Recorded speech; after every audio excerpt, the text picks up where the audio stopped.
지금 미국 공항 가면은 뉴욕 공항이나 이런 가면 지금 막 난리 났어요. 네. 거기서 이렇게 아시아인들이 마스크 끼고 다니잖아요. 네. 그러면 거기 사람들이 공격한대요. 확진자인 줄 알고. 네. 끄고 싶어도 못 끼는 거예요. 그러면 너무 이게 공포스럽죠. 점유력이 이렇게. 네, 시작하겠습니다. 오늘 매신 분은 안유화 교수님으로 중국 관련해서는 가장 전문성이 있으신 분으로 알려지셨어요. 그리고 저희 모교 성균관대 교수시기도 하시고요. 저도 다른 채널에서 교수님 말씀하신 걸 보다가 네. 와, 질문도 좋지만 정말 모르시는 게 없으시구나 라는 생각이 들어서 긴급 연락을 드리게 네. 되었습니다. 일단 출연해 주셔서 감사하고요. 네, 반갑습니다. 반갑습니다. 네. 자기소개를 우선 좀 간단하게 네. 해주시겠습니까? 저는 현재 성균관대학교 중국대학원의 금융학과 교수로 있고요. 중국에서 교수 생활 약 10년 넘게 하다가 2003년에 들어왔습니다. 그래서 자본시장 연구원이라고 국책연구기관이거든요. 거기 국제금융실에서 약 7년 넘게 주로 국제금융 쪽, 네. 특히 중국시장 쪽 연구를 했고요. 2016년부터 지금까지 교수 생활을 하고 있습니다. 네. 네. 반갑습니다. 네. 여쭤보고 싶은 게 워낙 많아서 네. 좀 본격적으로 네. 가져가고 있습니다. 현재 오늘 3월 17일인데요. 네. 3월 17일 현재 코로나19 사태 이후에 중국 내 정치, 금융, 경제 상황에 대해 네. 좀 총괄적으로 네. 짧게 한번 말씀을 주시겠습니까? 한마디로 하기가 굉장히 어려운 지금 변화가 많이 발생해서 한마디로 요약하기는 힘들지만 지금 3월 중순이잖아요. 네. 코로나 확산 사태를 봐야 되겠습니다만 유럽하고 미국이 또 어떻게 가냐에 따라 네. 증권 시장도 그렇고요. 네. 중국 경제도 그렇고요. 네. 중국에 미치는 영향이 여러 가지 영향이 크기 때문에 만약에 미국에서 계속 확산되면 4월까지 갈 것 같아요. 그러면 네. 굉장히 중국 경제에 큰 어려움으로 특히 네. 중소기업들한테는 네. 굉장히 큰 샥이 올 것 같습니다. 네. 그래서 우리가 시시각각 모니터링 해야 되는 비상시기인 것 같아요. 네. 네. 모니터링 하실 때는 주로 어떤 정보를 가장 그러니까 두 가지죠. 하나는 우리가 경제학에서 보면 거시하고 미시 자원이 네. 있는데요. 네. 거시경제 지표들이 있어요. 네. 국가별로 보는 지표들도 있지만 네. 중국의 경제를 또 알기 위해서 봐야 되는 옛날 같으면 예를 들면 리커창 지표라고 있듯이 네. 리커창은 GDP 성장률을 보는 것보다 뭐 발전량이라든가 네. M2 통화 찍어내는 증가량이라든가 이런 걸 통해서 봐라고 했거든요. 그것처럼 일반적인 지표보다 문제점을 더 설명하기 때문에 네. 그런 부분들을 우리가 경험 속에서 찾아내서 모니터링 해야 되겠죠. 네. 네. 네. 현재 제일 그럼 유심히 보고 계신 지표가 있으신가요? 저는 첫 번째는 그 M2예요. 네. 네. M1, M2인데 M1은 기본 통화고요. 네. M2는 기업들이 투자 활동하기 전에 예금을 해놓잖아요. 그 예금까지 합한 통화가 M2잖아요. 그 증가율. 왜냐면 그게 증가율이 기업들이 투자 활동하냐 안 하냐를 말하거든요. 네.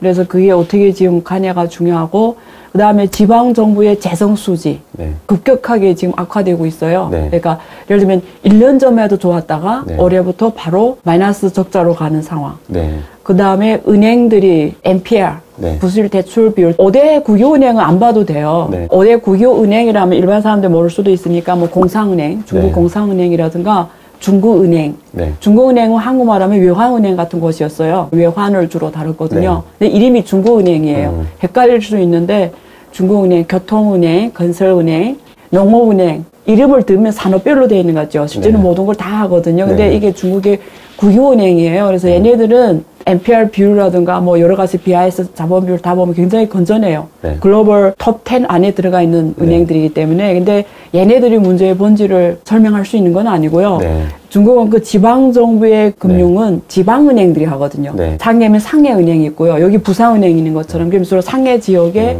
국유업 대출은 걔네들이 해요. 그래서 그 지역의 경제가 어떻게 가냐는 이런 도시상업은행들이 부실대출비를 어떻게 변하냐. 특히 농촌상업은행. 그러니까 그 도시에 가면 또 상해 도시도 있고 그 옆에 농촌 지역이 있어요. 거긴 네. 또 농촌상업은행이 해요. 네. 얘네들이 NPR 비율 변화. 네. 이런 것들이 지금 가장 시시각각 우리가 항상 모니터링 해야 되는. 왜냐면 워낙 빨리 변하기 네. 때문에. 네. 아우 감사합니다. 무슨 인사이트가 쏟아져 나오시는데 이런 걸 보통 처음 이야기해봐요. 아, 그러세요? 그러니까 특별히 처음 얘기해드린 거예요. 아, 네, 감사합니다. 질문도 또 하시니까. 네. 네. 또 그런 기사도 어디 있었어요. 네. 전 세계 이제 바이러스 도피처로 중국으로 다 사람들이 들어가고 있다. 맞아요. 그래서 2차 확산 우려하고 있죠. 네. 놀랍다라는 거죠. 그러니까 지금 각 국가별로 코로나 바이러스 사태에 대응하는 자세가 달라요. 영국은 자체 면역력, 그러니까 전 국민이 걸릴 사람 다 걸려라 이거예요. 중국 사람이 거기에 공포를 느끼는 거예요. 거기에는 화교들이 또 엄청 많고요. 중국인들도 많아요. 그래서 이 사람들이 런던에서 다 중국으로 가고 있어요. 근데 런던에서 중국 가는 그 비행기 가격이 얼마인지 아세요? 보통은 뭐 우리 원화로 200~300만 하잖아요. 근데 지금은 막 몰려가지고요. 비행기도 많지 않잖아요, 워낙. 다 중단해서. 근데 지금 위안화로 18만 위안. 18만 위안. 예, 근데 우리 원화로 3천만. 3천만 원이에요. 그 전에 5만 위안 했어요. 한 1,000만 원 원화로. 근데 지금 18만 위안 주면서도 중국을 들어가는 거예요, 중국 사람들이. 왜냐면 영국의 총리가 우리는 다 걸리게 해서 이런 마법을 쓰겠다니까 중국 사람 공포를 느낀 거예요. 그래서 한 번 오는 표가 티켓이 3천만 원화로 주면서도 오는 거예요. 지금 미국도 똑같아요. 미국이 트럼프가 열심히 뭐 지금 키트를 사용해서 검사한다고 하지만 지금 마스크도 부족하고요. 크리스찬 국가이기 때문에 교회가 많잖아. 다 교회 생활한단 말이에요. 근데 한국에도 몇 번 집단 사태 지금 나오고 있는 것처럼 교회를 통제 못하면 통제를 잃거든요. 그래서 중국 사람은 무서워서 지금 미국 공항 가면은 뉴욕 공항이나 이런 가면 지금 막 난리 났어요. 그래서 이 사람들이 지금 다 중국으로 가는데 중국 들어가면 특별 관리를 해요. 들어갈 때. 그래서 2주 4격리 호텔에서 북경 가면 북경 어느 호텔에 근데 비용은 다 자기가 감수해야 돼요.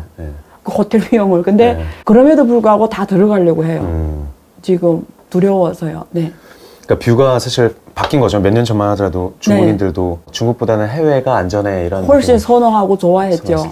한국은 31명 환자 터지면서 확산했잖아요. 그게 날짜를 보면 2월 20일이에요. 근데 중국은 꼭 한 달 전이었다. 1월 20일부터 그때만 해도 중국은 난리 났는데 쉽게 말하면 걸릴 사람 다 걸리고 치료할 사람도 상당히 컨트롤 가능해졌고 그러니까 위험이 어디 있는 걸 알잖아요. 근데 저 유럽하고 미국은 위험이 어디 있는지를 모르잖아요. 다 마스크 안 끼니까. 그쵸.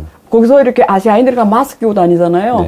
그러면 거기 사람들이 공격한대요. 확진자인 줄 알고. 끄고 싶어도 못 끼는 거예요. 그러면 너무 이게 공포스럽죠. 전염력이 이렇게 빠른데. 그쵸. 그럼 거꾸로 중국에서는 전염 자체가 약간 멈춰진 추이가 다른 국가에서 바라봤을 때 희망이 되는 게 아니라 2달 후에는 멈춘다, 통제 가능하다가 아니라 서구 국가들은 아예 안 쓰고 다니까 더 커질 수도 있는 가능성이 훨씬 보이는 거죠. 그렇죠. 그러니까 지금 걱정되는 게 우리가 한국에 있어 보니까 한국 쌀을 보면 답이 나오잖아요. 확산 사태를 보면 느낌이 확 오죠. 근데 우리는 마스크 낀 것도 그렇단 말이에요. 그리고 열심히 검사하고 그 사람들 자가격리 쓰고 역학 경로를 다 알려주면 하는 것도 이 정도라고요. 그러면 유럽하고 미국은 안 하는 상황에서 답이 보이지 않아요? 그렇죠. 그렇죠.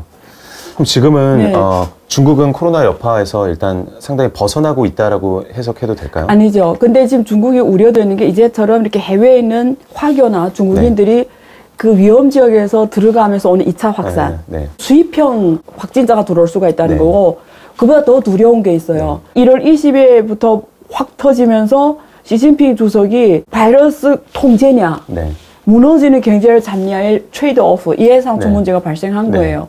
근데 시진핑 입장에서는 이 두 개를 다 해야 되는 거예요. 어느 하나 놓을 수가 없는 거예요. 그래서 처음에는 하도 확산이 빠르니까 14억을 자가격리 들어가게 했잖아요. 못 나오게 했잖아요. 아파트 다 닫게 하고 못 나오게 했단 말이에요. 코로나 바이러스가 경제에 주는 시학이 제일 중요한 건 뭐냐면 이게 자가격리잖아요. 사람과의 거리를 유지하라는데 경제라는 거는 만나야 발생하는 거잖아요. 소비는 써야 발생하는 거고 만나야 하는 건데 야 자가격리도 하고 경제 활동도 해라 말이 안 맞잖아요. 그런데 시진핑 입장에서는 코로나 바이러스 확산보다 더 무서운 게 경제가 무너지는 거예요. 그래서 어떻게 했냐면 2월 10일부터 2월 10일 무조건 복귀하라고 했어요. 업무 복귀. 그러니까 원래는 집에만 있었는데 다 업무 복귀해. 2월 10일부터 이렇게 됐는데 호북성만 빼고 호북성은 2월 17일까지 해. 이렇게 된 거예요. 근데 보세요. 1월 20일에 터졌어요. 시간적으로 보면 2월 10일은 2주밖에 안 지난 거예요. 그러면 2월 10일에 사람들이 와서 출근하게 하려면 어떻게 해야죠? 이 사람들한테 다 통제가 됐어.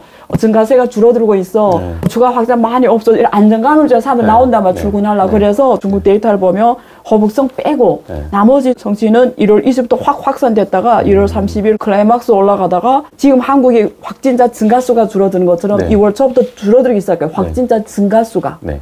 막 급속도로 줄어들어요. 급속도로. 네.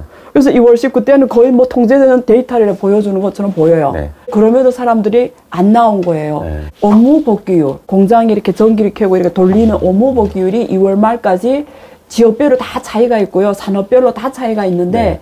평균으로 말하면 60%였어요. 네. 근데 업무 복귀율과 가동률은 달라요. 네. 업무 복귀율을 계산할 때는 전기만 켜져도 한 사람이 와서 왔다 갔다 해도 업무 복귀율이에요. 네. 근데 가동률이란 건 진짜 생산하고 돌아가는 네. 거예요. 네. 근데 문제는 사장이 나와서 전기 다 켜고 이렇게 하는데 직원들이 안 오는 거예요. 네. 그건 업무 가동률이에요. 근데 2월 말 기준으로 업무 복귀율 60%인데 가동률, 그러니까 실제 일이 돌아가는 네. 거는 30%밖에 안 됐어요. 직원들이 안 돌아오는 거예요. 직원들이 근데... 무슨 생각이냐면 내가 목숨이 더 중요하지? 네. 어떻게 되는지 모르는데 하고 안 오는 사람들도 있고요. 그러니까 업무 복귀 명령을 했는데도 그렇다고 직원들 가서 막 잡아올 수는 없잖아요. 도시를 안 올라오는데. 네. 첫 번째는 안전이 무서워서 자가적으로 안 오는 사람들. 두 번째는 오고 싶어도 교통이 물류가 중단됐잖아요. 30개 성씨가 있는데 성별로 다 물류로 차단했어요. 그러니까 차들이 마음대로 왔다 갔다 못 하겠어요. 근데 내가 오고 싶어도 이게 이동이 잘 안 돼요. 그래서 모으는 사람들. 그리고 허북성 중심으로 연해 지역은 중국 경제 성장의 한 70%를 해요. 특히 허북성은 글로벌 밸류체인에서 글로벌 밸류체인 되게 중요한데 거기 매니저들은 어느 쪽 사람들이라면 대만 사람들, 홍콩 사람들, 그리고 저 연해 지역의 복주성 거기 사람들. 이 사람들은 돈이 원래 있는 사람들이니까 매니저 단계 사람들은 나는 안 갈래. 임원들이 복구를 안 하고. 그래서 가동률이 30%도 안 됐어요. 보름이 또 지났잖아요. 2월 말부터. 그래서 대형 기업들, 큰 기업들은 업무 복귀율은 100% 하는 곳도 있어요. 복귀율은 80% 이상이에요. 특히 외국 투자 기업은. 500대 기업들 들어갔잖아요. 걔네는 80에서 100인데 문제는 얘네들이 업무 가동률이 아주 좋게 해도 60%예요. 그러니까 공장은 이렇게 켜고 문 다 열고 이랬는데 실제 기계 막 돌아가고 생산하는 거는 60% 안 돼요. 복귀율이란 건 문만 열면 복귀했다고 하는 거예요. 한 사람 들어가서 왔다 갔다 해도. 그러니까 인원수로 센 게 아니라 공장에 전기 돌아가고 이래 사람이 오고 공장 하나 켜지면 1%라 이렇게 그게 다 근데 가동률은 기계 돌아가는 거, 실제 생산에 들어가는 거. 근데 지금 대표 사례가 LG예요. LG 디스플레이 저기 산동성에 있는데 지금 가동이 30%밖에 안 된대요. 왜 그러냐면 직원들이 안 온대요. 직원이 없는 거예요. 그래서 돌려야 되잖아요. 이 LG 같은 데는 얼마나 지금 시급해. 그래서 일자리 하는 이 회사에다 요청하는 거 돈 더 줄 테니까 빨리 사람 구해서. 근데 또 못 구한다잖아요. 그러니까 직원이 없는 거예요. 그래서 2교대, 3교대를 돌리는데 너무 적으니까 그게 잘 안 되는 거예요. 이게 첫 번째 문제. 두 번째 문제는 뭐냐면 지금 말씀해 주시고 계신 게 생각만큼 모든 게 원상복귀되지 않았다라는 그렇죠. 거죠. 그다음에 더 문제는 뭐냐면 LG나 현대나 삼성은 큰 기업이잖아요. 그러니까 500대 기업들은 자체 실력이 있으니까 복귀하고 가동도 돌리는데 예를 들면 이런 제품 하나 생산하는데 여기에 기술력이 별로 없는 이런 부품들은 중소기업이 공급해요. 기술은 안 중요하지만 그게 없어도 또 안 되는 거예요. 근데 중소기업의 업무 복귀율은 60% 안 되고요. 가동률은 30% 안 돼요. 부품을 제공하는 중소기업이 해줘야 되는데 중소기업들이 직타격 받은 거잖아요. 대기업은 방법이 많잖아요, 사실은. 그게 지금 문제예요.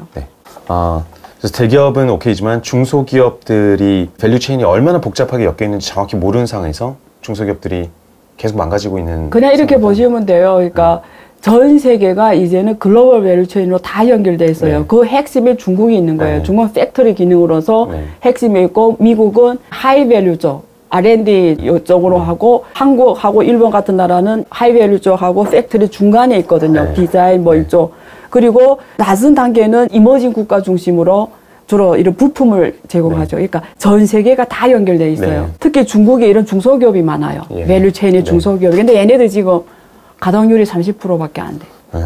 심각하네요. 이게 생각만큼 쉬운 문제 아니에요. 내가 기업이 크니까 나만 잘하면 돼. 이 문제가 아니에요. 저도 사실 여기 조명 하나를 주문했는데 2달이 넘도록 못 오고 있어요. 그게 물류 아마 문제가 있을 거예요. 간단한 조명인데도 그게 후베이성에서 그렇죠. 만들어진다고 하더라고요. 지금도 못 받으셨어요?